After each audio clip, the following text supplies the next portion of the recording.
প্রিয় শিক্ষার্থী,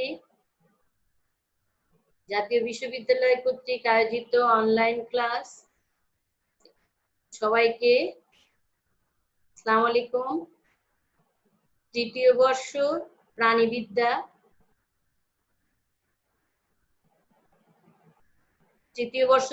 প্রাণীবিদ্যা সম্মান শ্রেণীর শিক্ষার্থীরা, আজকে আমাদের নির্ধারিত কোর্সটা হলো ইকোলজি এবং আজকে আমাদের কোর্সে নির্ধারিত বিষয় হলো aquatic ecosystem, estuary and marine, অর্থাৎ মোহনা এবং সমুদ্র।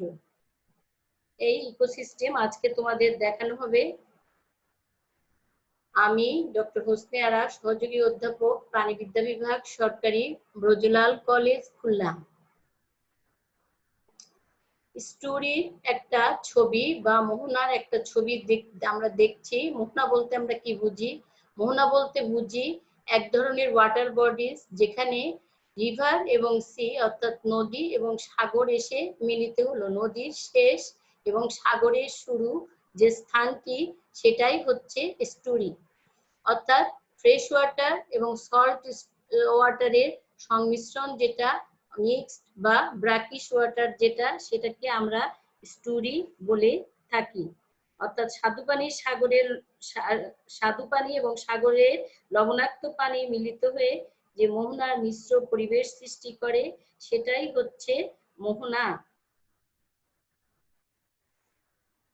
তাহলে যেটা বললাম আমরা যে শিক্ষার্থীবৃন্দ, মোহনা রিসিভ করছে একই সাথে স্বাদু পানি এবং একই সাথে স্যালাইন ওয়াটার বা লবণাক্ত পানি, এবং এই দুটোর সংমিশ্রণে এখানে আমরা একই সাথে অনেক পুষ্টিদ্রব্য পাচ্ছি, একসাথে অনেক ওয়েস্ট ম্যাটেরিয়ালও পেয়ে থাকছি।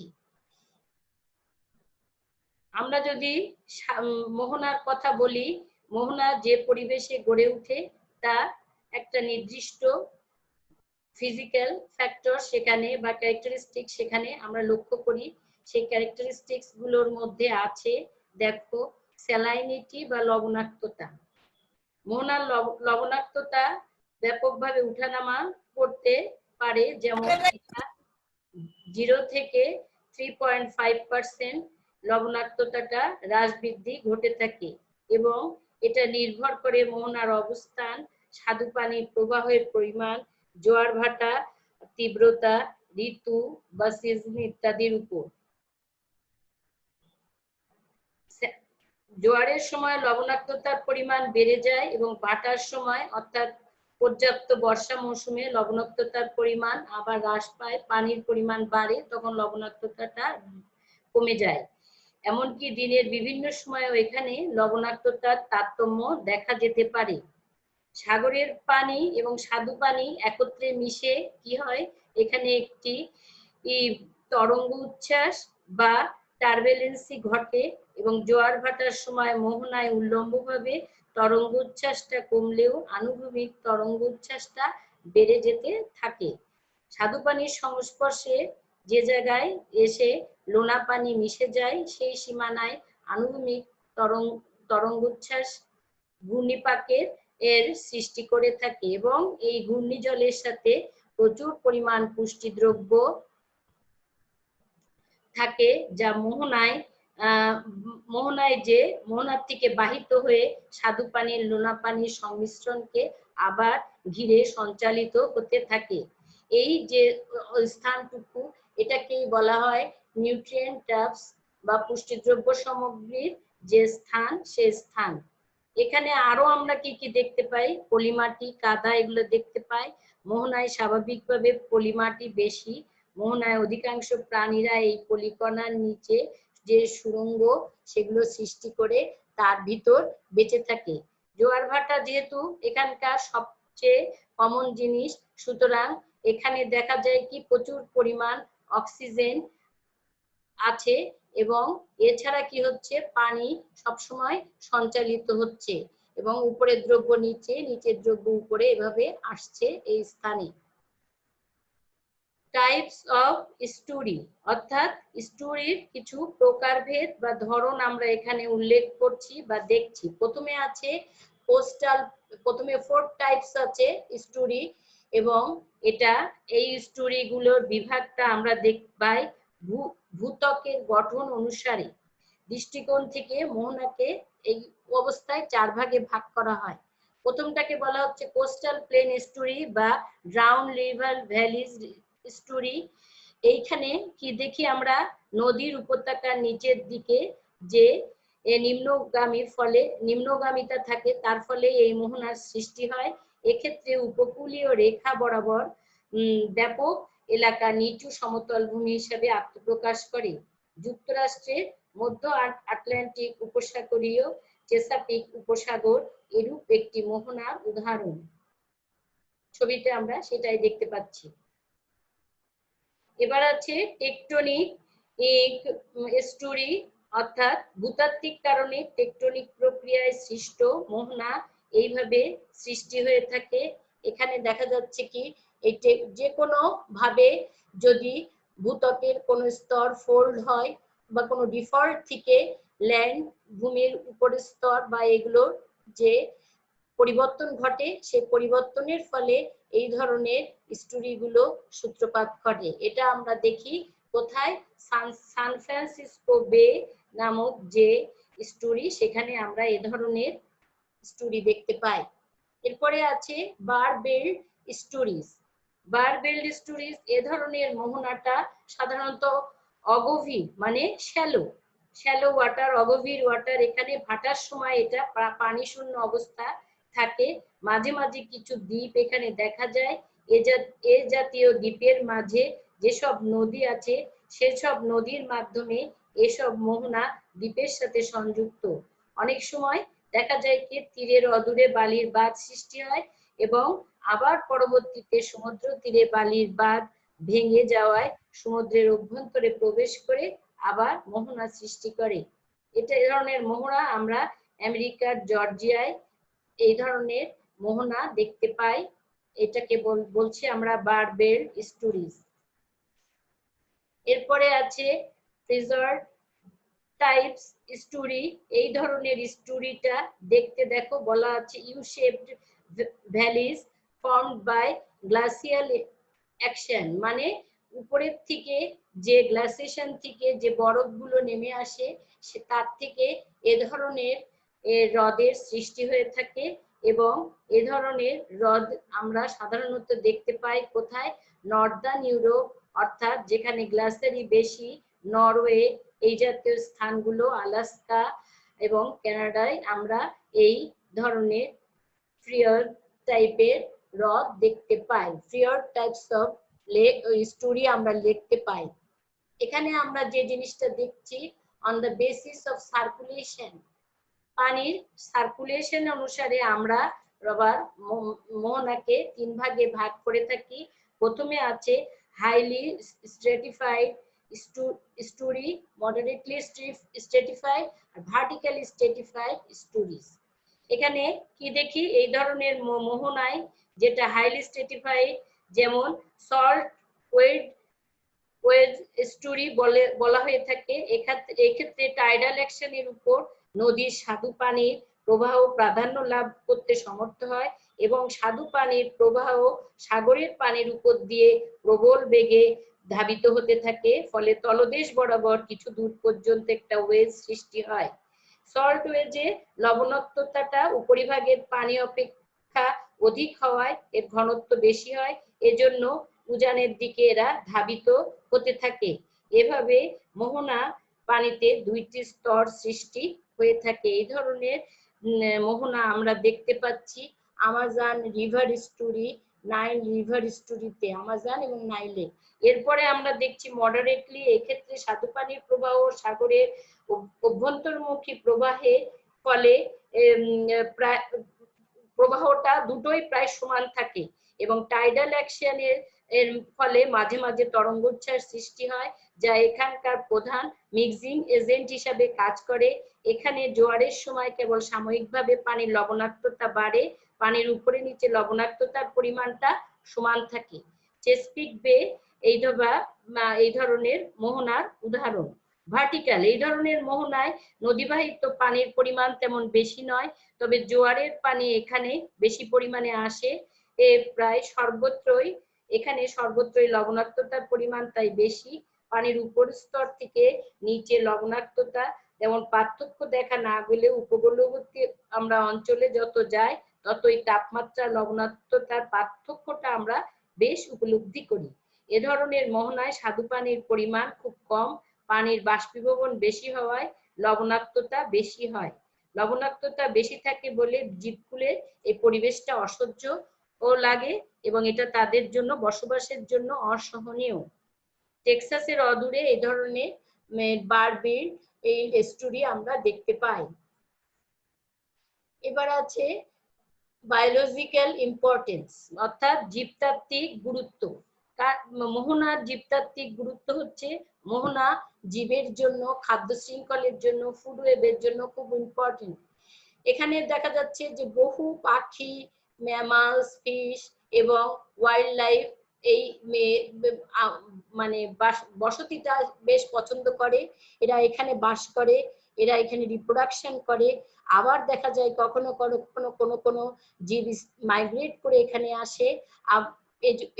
যেহেতু এখানে কি হয়েছে, পরিবেশ ভালো, এজন্য সব ধরনের প্রাণীকুলের আমরা একটা সমাবেশ এখানে দেখতে পাই। এই জন্য এখানে কি বলা হয়, এটাকে বলা হচ্ছে যে একটা জিনিস খেয়াল করো, যে এখানে বলা হচ্ছে যে পুষ্টিদ্রব্য, সমুদ্রের পুষ্টিদ্রব্যের যে আধার সেটাই হচ্ছে মোহনা বা স্টোরি। এখানে সাগর এবং নদীর পানির সংমিশ্রণের ফলে পুষ্টিদ্রব্যগুলো এখানে পায় এবং ওরা এখান থেকে ওদের শক্তি ফিরে পায়। Plants and animals of the story, যে সমস্ত প্রাণীকুল এবং উদ্ভিদকুল আমরা স্টোরিতে দেখতে পাই, সেখানে আমরা বলছি তারা ক্ষণস্থায়ী হতে পারে, দীর্ঘস্থায়ী হতে পারে। এই ধরনের প্ল্যান্ট এবং উদ্ভিদকুলের মধ্যে প্রাণীর মধ্যে আমরা দেখছি যে বিভিন্ন ধরনের পলিকিডস আছে, ন্যারিস আছে, ক্রাস্টেশিয়া আছে এবং এখানে আমরা যে ম্যামালস গুলো দেখছি, বিভিন্ন ধরনের প্ল্যাঙ্কটন আছে, পুষ্টি large population of plants and plankton আমরা দেখতে পাচ্ছি। লার্জার ম্যারিন অ্যানিমেলস আমরা এখানে দেখো, এখানে আমরা ছবিতেও দেখতে পাচ্ছি, এগুলো মোহনায় দেখতে পাই, সারস, বক এবং বিভিন্ন টাইপের যারা ফিড করে এবং খাদ্যদ্রব্য খেয়ে এখানে জীবন রক্ষা করে। এছাড়াও আমরা স্টোরিতে যে ধরনের এনিমেল গুলো বললাম, ব্লু ক্র্যাব, স্টোন ক্র্যাব, এগুলো কাঁকড়া, এর বিভিন্ন টাইপের কাঁকড়া আছে, হর্সুশ্যাপ, তারপরে মসকুইটো আছে, লবস্টার আছে, এগুলো চিংড়ি, বিভিন্ন জিনিস প্রজাতি। এবং দেখা যাচ্ছে যে এছাড়াও সিগাল, তারপরে তার ভোদর থেকে শুরু করে আমরা বিভিন্ন ধরনের বলো ম্যামালস বলো বিভিন্ন ধরনের প্রাণীকুলকে এখানে দেখে থাকি।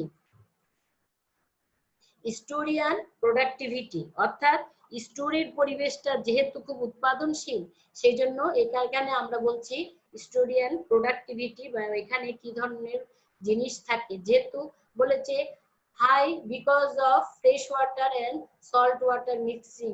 বারবারই বলছি তোমাদেরকে আমি একটা কথা, শিক্ষার্থীরা, লবণাক্ত পানি এবং স্বাদু পানি ব্যাপকভাবে মিশ্রিত হয়।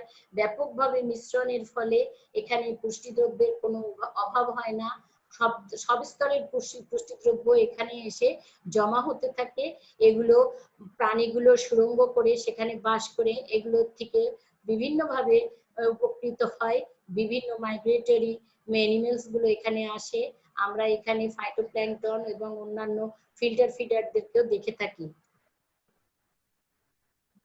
মোহনার পর আমরা যে জিনিসে আসলাম, এটা হচ্ছে ওশান লাইফ অর্থাৎ সামুদ্রিক বাস্তুসংস্থান বা ম্যারিন ইকোলজি, ম্যারিন ইকোসিস্টেম, এরকম একটা পরিবেশ আমরা ম্যারিন এনভায়রনমেন্টের মধ্যে দেখি। এখানে আমরা বলেছি এর মধ্যে কারা পড়ে, ম্যারিন এনভায়রনমেন্টের মধ্যে সমুদ্র আছে, সাগর আছে, বে আছে, এস্টুরি আছে, মোহনা আছে, তারপর উপদ্বীপ আছে, এগুলো বিভিন্ন ধরনের পানি ওয়াটার বডি আছে এবং এরা কি করে পরিবেশ এবং জীবের মধ্যে একটি গুরুত্বপূর্ণ সম্পর্ক গড়ে তোলে। এই সম্পর্কের ভিত্তিতেই আমরা এখানে একটা ম্যারিন ইকোলজি পাই। ম্যারিন ইকোলজি বা ম্যারিন বাস্তু সংস্থানে দেখা যাচ্ছে কি যে ম্যারিন যে সমস্ত এনিমেলস গুলো বাস করছে তাদের স্বভাব, তাদের জনসংখ্যা, তাদের পারস্পরিক ইন্টারঅ্যাকশন, পরস্পরের মধ্যে এই এনভায়রনমেন্টটা ধরে রাখছে। এটা জৈবিক এবং অজৈবিক দুটো পরিবেশই আছে। জৈবিক পরিবেশের মধ্যে fish, phytoplankton, dinoflagellates, coral, bacteria, mangroves এদেরকে আমরা দেখতে পাই। আর নন লিভিং মানে যারা পরিবেশ, সেখানে আছে সূর্যের আলো ও তাপমাত্রা, তারপরে হচ্ছে স্রোত, সেডিমেন্টেশন আছে, সাবস্ট্রেট আছে, তারপরে ওয়াটার প্রেসার, পানির চাপ আছে। জোনেশন অফ সি, সামুদ্রিক যে বিভাজন করা হয়, এই সামুদ্রিক বিভাজনটাকে আমরা এনভায়রনমেন্ট অনুসারে যদি করি তাহলে এটাকে দুটো ভাগে ভাগ করা হচ্ছে। এই জোনেশন অফ দ্য সি কে pelagic zone and benthic zone. Pelagic জোনে আমরা দেখতে পাচ্ছি, প্লাজিক জিনিসটা আমরা পেলাম একটা গ্রিক ওয়ার্ড প্লাজিস থেকে, মানে ওপেন সি। প্লাজিক জোন অকুপাইজ প্রায় 1330 মিলিয়ন কিউবিক মাইলস এটা আছে এর পরিধি, এবং এখানে কি পাচ্ছি আমরা ফিশ লাইফ এই প্লাজিক এরিয়ার মধ্যে আমরা পাচ্ছি। এখানে আবার আমরা দুটো জোনস দেখছি, ন্যারিটিক জোনস এবং ওশেনিক জোন। ন্যারিটিক জোনস যেটা, সেটা হচ্ছে জেনারেলি ওয়েল অক্সিজেন বেশি, এখানে খুব ভালো, এবং এখানে মানে পানির চাপ বেশ কম, এবং এখানে দেখা যাচ্ছে তাপমাত্রাটাও স্থির। এখানে আমরা জুপ্ল্যাঙ্কটন, ফ্রি ফ্লোটিং বিভিন্ন ফোরামেনিফেরস, এক ধরনের প্রোটোজোয়ান্স, সাম ফিশ, শিম এগুলোকে দেখতে পাই। আর ওশেনিক জোন এটা একেবারে এই ন্যারিটিক জোনের নিচের থেকে একেবারে ডিপ সি পর্যন্ত চলে গেল, এটাকে আমরা বলছি যে ডিপ ওপেন সি ওয়াটার পর্যন্ত গেল, এখানে এটা হচ্ছে ওশেনিক জোন। এখানে বিভিন্ন ধরনের আমরা যে জিনিসটা দেখতেছি এখানে, সেখানে এখানে দেখো ন্যারিটিক জোনটা কেমন এবং ওশেনিক জোনটা আমরা চিত্রের মাধ্যমে, একটা পাশে পিকচার আছে তার মধ্যে আমরা দেখতে পাচ্ছি। যেমন মহীসোপানের পরে যে উন্মুক্ত গভীর সমুদ্র, সেটাই হচ্ছে ওশেনিক জোন।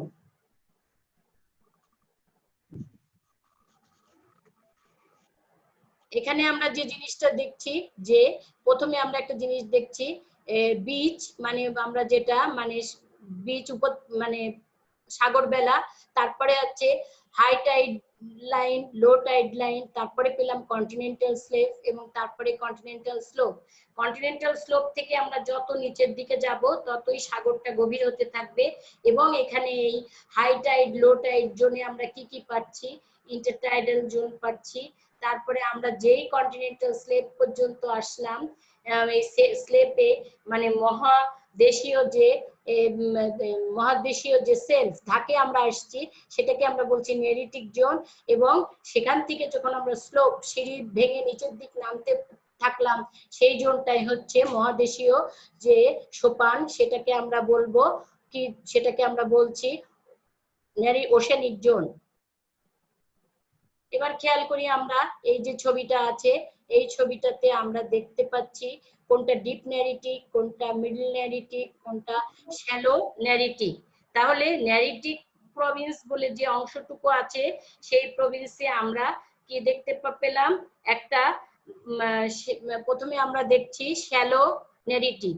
শ্যালো ন্যারিটিক হচ্ছে ভাটা যে পর্যন্ত পানি নেমে আসে সে স্থান থেকে মহীসোপানের নিম্ন প্রান্ত পর্যন্ত স্থানটি হচ্ছে শ্যালো ন্যারিটিক। এরপরে আমরা পাচ্ছি কি মিডল ন্যারিটিক। এই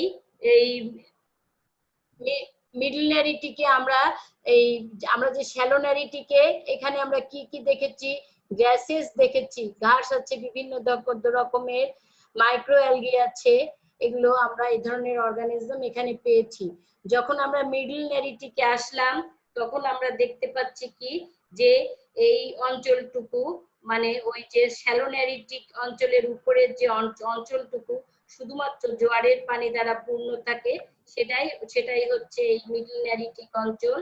এবং এখানে আমরা বিভিন্ন ধরনের সি ফ্লোর দেখছি, সাগরের বিভিন্ন অংশ আছে এখানে, এবং এখানে বারোইং অ্যানিমেলস আছে। এছাড়াও আমরা ডিপ ভ্যালিটিকে যখন যাব, সে এখানে জোয়ারের পানি দেখা যাচ্ছে সবসময় পৌঁছাচ্ছে না, বা এখানেও আমরা বারোইং অ্যানিমেলস কে দেখতে পাই। এবার আমরা সেই নেরিটিক জোনের যে সাবডিভিশন ওখানে দেখলাম, এখানে আবার আমরা অন্য নামে দেখছি এই জিনিসগুলো। ওখানে বলেছিলাম শ্যালো বলে, এখানে আছে সুপ্রালিটোরাল জোন, সুপ্রালিটোরাল জোনের পরে আছে লিটোরাল জোন, আর তার নিচে আছে মনোজোন।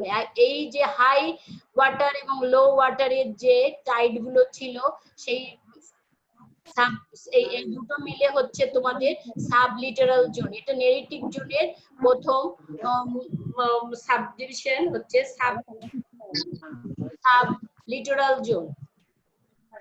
নেরিটিক জোনের একটা অংশ হচ্ছে সাব লিটারাল জোন।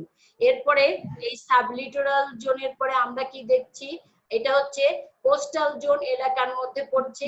আর ওশেনিক জোনের মধ্যে আমরা পাচ্ছি এপিপ্লাজিক জোন, মেসোপ্লাজিক জোন, বাইথোপ্লাজিক জোন এবং অ্যাবাইসোপ্লাজিক জোন। এগুলো কন্টিনেন্টাল স্লেফের পরে যে স্লোপ আছে, সেই স্লোপ ধরে এগোলে আমরা এই অঞ্চলগুলো পাবো। এখন আমরা যে ওশেনের যে অংশটুকু দেখছি, একটা হচ্ছে নেরিটিক জোন, একটা ওশেনিক জোন। বারবারই বলেছি নেরিটিক জোন এবং ওশেনিক জোন। নেরিটিক জোন কন্টিনেন্টাল স্লেফ থেকে স্লেপ পর্যন্ত, আর ওশেনিক জোনটা হচ্ছে পুরো ওপেন পানি, অর্থাৎ এখানেও বিভিন্ন ভাগে এটাকে ভাগ করা হচ্ছে। এই ওশেনিক জোনের যে সাবডিভিশন আমরা দেখি, বলেছি তোমাদেরকে এপিপ্লাজিক, এখানে এই জোনটা স্টার্ট করে সারফেস ওয়াটার থেকে, সারফেস থেকে 200 মিটার পর্যন্ত, 200 মিটার পর্যন্ত। এখানে কি হচ্ছে, সানলাইট সম্পূর্ণ এরপর পরে, সুতরাং এখানে প্রোডিউসারকে দেখি আমরা, ফটোসিনথেসিস প্রক্রিয়া চলে, প্রাইমারি প্রোডাকশন, ওশানের প্রাইমারি প্রোডাকশন এখানেই হয়, এবং এগুলোকে খেয়ে পরবর্তী স্তরে প্রাণীগুলো আস্তে আস্তে দেখা যাচ্ছে থাকছে। এখানে হিট থাকে এবং বিভিন্ন এই জোনে আমরা প্ল্যাঙ্কটন দেখছি, সিউইডস মানে আগাছাগুলোকে দেখছি, এবং জেলিফিশকে দেখছি। এরপরে আছে মেসোপ্লাজিক জোন। এই জোনটা শুরু হচ্ছে, মেসোপ্লাজিক জোন আমরা যদি চিত্রে দেখি, তাহলে এটা 200 মিটারের পরের থেকে 1000 মিটার পর্যন্ত যে অঞ্চল, সে অঞ্চলটা হচ্ছে মেসোপ্লাজিক জোন। এটাকে বলা হচ্ছে মিড ওয়াটার জোন, এবং এখানে light penetrate this second layer এবং সাফিসিয়েন্ট ফটোসিনথেসিস এখানে চলে। লাইট এটাকে মানে আলো এর ভিতর দিয়ে ঢুকে যায় এবং সালোক সংশ্লেষণ চলে। এবং এরপরে আমরা কি দেখছি, এখানে যে ক্রিচার গুলো আছে, মানে যে জীবগুলো আছে, লিভ ইন দিস জোন, এরা হচ্ছে বায়োলুমিনেসেন্ট, এদেরকে এরা নিজেরা আলো তৈরি করতে পারে কেউ কেউ। এবং এই অর্গানিজমদের মধ্যে আমরা স্কুইডকে দেখি, ক্যাটেলফিশকে দেখি, সোর্ডফিশ দেখি, এই ধরনের জিনিসগুলো দেখতে পাই। এইবার মেসোপ্লাজিকের পরে যেটা আসছে সেটা হচ্ছে বাইথিপ্লাজিক বা জোন। এই অঞ্চলে একটা জিনিস খেয়াল করো, এখানে 1000 মিটারের পরে, নট 100 মিটার, 1000 মিটারের পরের থেকে 4000 মিটার পর্যন্ত এর গভীরতা। এখানে আমরা দেখি কি, এই অঞ্চলে আমরা দেখি the depth of the sea বেশ বেশি, এবং oceanic bioluminescent organism such as lantern fish কে আমরা এখানে দেখতে পাই। এদের জৈব দ্যুতি আছে, এই দ্যুতির সাহায্যে এরা আলো প্রডিউস করে। এবং এখানে কি পাওয়া যায় না, there is no living plant life, কোনো আমরা প্রোডিউসারকে পাই না যারা খাদ্য তৈরি করতে পারে। most species depends on prey for food, এবং তারা শিকারের জন্য শিকার পাওয়ার জন্য অপেক্ষা করে। যেমন জায়ান্ট বড় ধরনের স্কুইড গুলো, most of the animals live in the depth, আর ব্ল্যাক আর রেড, এবং এদের কালার গুলো হয়ে থাকে লাল এবং কালো, কারণ এখানে ল্যাক অফ লাইট, আলোর নাই বা আলোর স্বল্পতার জন্য। এখন আমরা যেটা পাই অঞ্চল, সেটাকে বলা হয় বাইসোপ্লাজিক। বাইসোপ্লাজিক অঞ্চলটা শুরু হবে ওই 4000 মিটার থেকে শুরু করে 6000 মিটার পর্যন্ত গভীরতা পর্যন্ত। সাগরের গভীরতা যদি আরো বেশি হয় তাহলে সেটার হেরফেরও হতে পারে, সেটা বাড়তে কমতে পারে, এরকম হয়। এখানে কিরকম হয়, ওয়াটারের পানির এই তাপমাত্রাটা হচ্ছে খুবই ঠান্ডা, লাইট নেই, একেবারেই নেই, মানে নেই বললে হবে না, একেবারেই নাই। এই অঞ্চলটা খুব কম ধরনের প্রাণী এখানে আমরা পেয়ে থাকি। এই অ্যাবাইসাল প্লেনে এইখানে দেখা যাচ্ছে কি যে অর্গানিজম গুলো বাস করে তারা সবিন্দিত, এবং দেখা যাচ্ছে কি মৃত অর্গানিজম গুলো এই অঞ্চলে বাস করে। আমরা চিত্রের সাহায্যে এগুলো ভালোভাবে বুঝতে পারছি, খেয়াল করো চিত্র। এবার আমরা হার্ডাল জোন বলে যে জোনটা আছে, যেটা আমরা দেখতে পাচ্ছি না, সেই হার্ডাল জোনটা দেখতে পাচ্ছি। এখানে ওশেন বেসিনের নিচের দিকে বেশ গভীরতা পর্যন্ত আমরা হার্ডাল জোনটাকে দেখতে পাচ্ছি। এখানে দেখো 11000 মিটার পর্যন্ত যে গভীর পানি, 6000 মিটারের নিচ থেকে হার্ডাল জোনটা দেখা যায়। এবং এখানে কন্টিনেন্টাল স্লোপ মহীঢালটা এত খাড়াভাবে গভীরতা বিশিষ্ট বা গভীরতা বহন করে যে এখানে খাড়াভাবে এটা নিচে নেমে গেছে একদম সোজাসুজি নিচের দিকে। কন্টিনেন্টাল স্লোপের নিচে অ্যাবাইসাল জোনে এই হার্ডাল জোনটি অবস্থিত, এবং এর নিচে শিক্ষার্থীবৃন্দ একটু কমিউনিকেট করো আমার সাথে, তাহলে আমার জন্য সুবিধা হবে। এই জোনটা এ পর্যন্তই, নিচ পর্যন্ত প্রায় 10,000 মিটার পর্যন্ত গভীর হতে পারে, 10 বা 11,000 মিটার পর্যন্ত গভীর হতে পারে। ওশেনিক লাইট জোন, অর্থাৎ আমরা ওশেনকে আরো ভাবে ভাগ করে থাকি। সেটা কি, আলোর প্রবেশতা, আলো কতটুকু প্রবেশ করবে তার উপরে আমরা ওশেনকে বিভিন্ন ভাবে ভাগ করে থাকি। আলোর প্রবেশতার উপর নির্ভর করে আমরা ভাগ করি euphotic zone, dysphotic zone, aphotic zone. Euphotic zone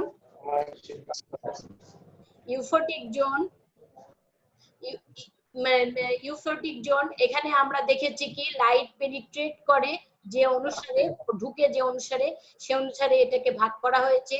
আমরা যেটাকে ইউফোটিক জোন বলেছিলাম সেটাই হচ্ছে ফটিক জোন, এবং তার ইউফোটিক এই জোনটাই হচ্ছে ফটিক জোন। তারপরে ছিল যেটা, সেটা হচ্ছে ডিসফোটিক জোন, এবং তারপরে হচ্ছে অ্যাফোটিক জোন। ইউফোটিক জোন পানির উপরিভাগ থেকে যে পর্যন্ত সূর্যের আলো সহজে প্রবেশ করতে পারে সেটাই ইউফোটিক অঞ্চল।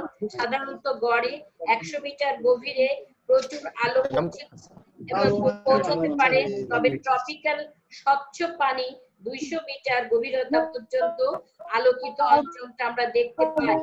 এই স্তরে আলো সংশ্লেষণও চলতে পারে। অ্যাফোটিক ডিসফোটিক অঞ্চল হচ্ছে এই দুটো অঞ্চলের মাঝে। ইউফোটিক অঞ্চলের নিচে 200 মিটার গভীরতা পর্যন্ত আলো সরাসরি প্রবেশ না করলেও মৃদু আলোর প্রশমিত অংশ থাকে বলে এই অঞ্চলটাকে আমরা বলে থাকি ডিসফোটিক অঞ্চল। এটা 200 থেকে 700 মিটার পর্যন্ত গভীর হতে পারে।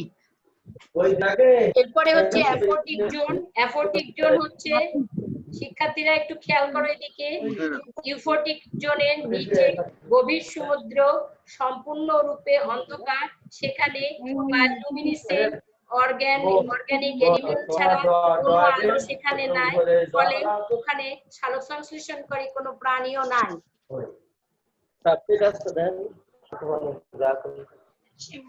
তোমরা তোমাদের ওই সাউন্ডের ওটা একটু মিউট করো, শিক্ষার্থীবৃন্দ তোমাদের সাউন্ডের ওই অপশনটা একটু মিউট করো। এই জোন এ দেখা যাচ্ছে কি সমুদ্রের এর তলদেশটাকে আমরা বলছি বেন্থিক জোন। বেন্থিক জোনে আমরা যে অঞ্চলগুলো পাই ইন্টারটাইডাল জোন, এবং দেখা যাচ্ছে কি এই যে ইন্টারটাইডাল জোনে আমরা ওই যে আমরা বলেছিলাম হাই টাইড লো টাইড অঞ্চলে যে প্রাণীগুলো ছিল, যেগুলো হচ্ছে হাই টাইড, মিডল টাইড এবং লো টাইড অঞ্চলে যে প্রাণীগুলো ছিল, সেগুলোকে আমরা লো টাইড অঞ্চলে আমরা পাচ্ছি সি মাছগুলো, তারপরে সি স্টার গুলো, তারপরে আমরা পাচ্ছি বিভিন্ন ধরনের ক্র্যাব কে আমরা এখানে দেখে থাকছি, এবং আইসোপোড বিভিন্ন ধরনের ইনসেক্টকুল কে আমরা এই অবস্থায় পেয়ে থাকি। ওশানের ফুড ওয়েবটা বা খাদ্যজালকটা যে ধরনের হয়ে থাকে সেটা এখানে দেখানো হচ্ছে, যে নিচে আমরা ডায়নোফ্লাজিলেট ডায়াটমস গুলোকে দেখছি, এরা আস্তে আস্তে দেখো উপরের দিকে এগুলো ভক্ষণ করে, এগুলো নিচের দিকে থাকছে, উপরের দিকে থাকছে, দেখো লার্জ শার্ক আছে, স্মল শার্ক আছে, তারপরে আছে প্রিডেটর গুলো আছে, ফিল্টার ফিডার আছে, জুপ্ল্যাঙ্কটন আছে, ফাইটোপ্ল্যাঙ্কটন আছে।